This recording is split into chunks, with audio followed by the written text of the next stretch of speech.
I was in middle school. I wasn't feeling well that day. I was in 7th grade. I had a slight fever, and my stomach hurt a little bit. It was probably just something bad that I had with breakfast. I decided to call my dad up and talk to him. My dad was a pushover when it came to getting him to let me stay home from school sick. I would just say, Dad, I'm not feeling well. I've got a stomach ache and a fever. The thermometer said so.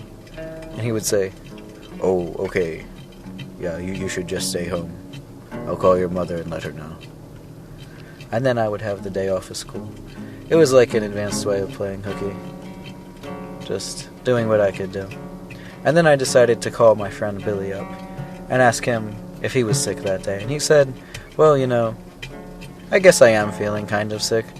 I had my braces tightened, and I can call my mother up and tell her that my teeth hurt, and she'll let me stay home. And I told him, cool. That's awesome. You should come over and we can stay home sick together. And he said, yeah, that's a great idea. So he called his mother up and started playing the world's smallest violin for her, and she gave in and let him stay home from school. He came over. We played Legos. We had an intense Lego war. We split the Legos in half. We all had the same amount of pieces, the same regular size pieces, and all of the special pieces. I got the kitchen as my base, and he got the living room. We built large air forces and ground forces and prepared to battle them like a motherfucker. He flew his air forces in, he got them prepared. He was a largely air force. I had a lot of defense turrets built up. Little did he know was I had secret defenses spread all over the kitchen, hidden merely within the cabinets. He flew his forces in, and I opened all the cabinets and blew him to hell. He claimed it was unfair, but I said, nope, I made the lasers go off and hit your guys first. And he said, fine, I'm done playing Legos anyway.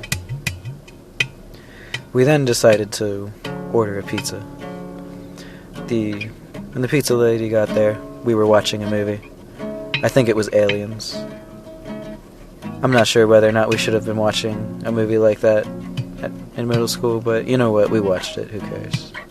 We turned out great. The pizza lady gets there, and she says, oh, I didn't know you guys had off from school today.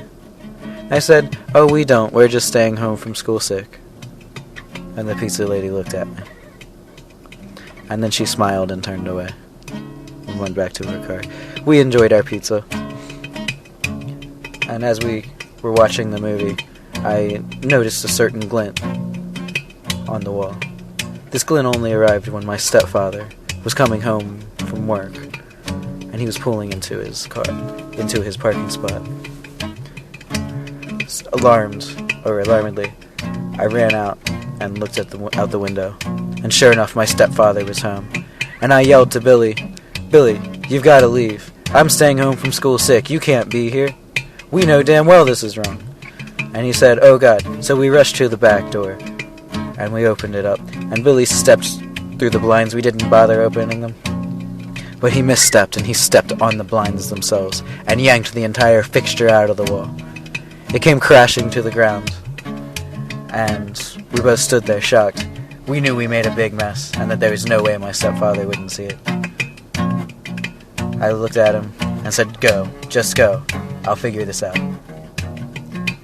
He ran out my back door and jumped over the fence. My stepfather walked in.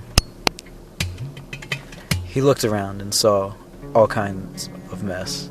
He saw a pizza box and movies out. He saw Legos all over the place. We hadn't bothered cleaning them up.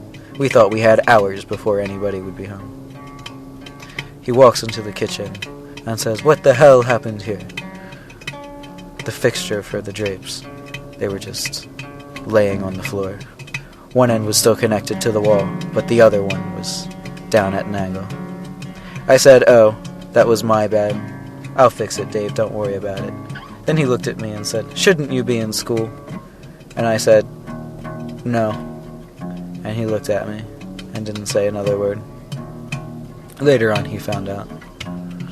But that discussion is for another day. When my mom came home, She saw it. She was upset. She didn't know what to do.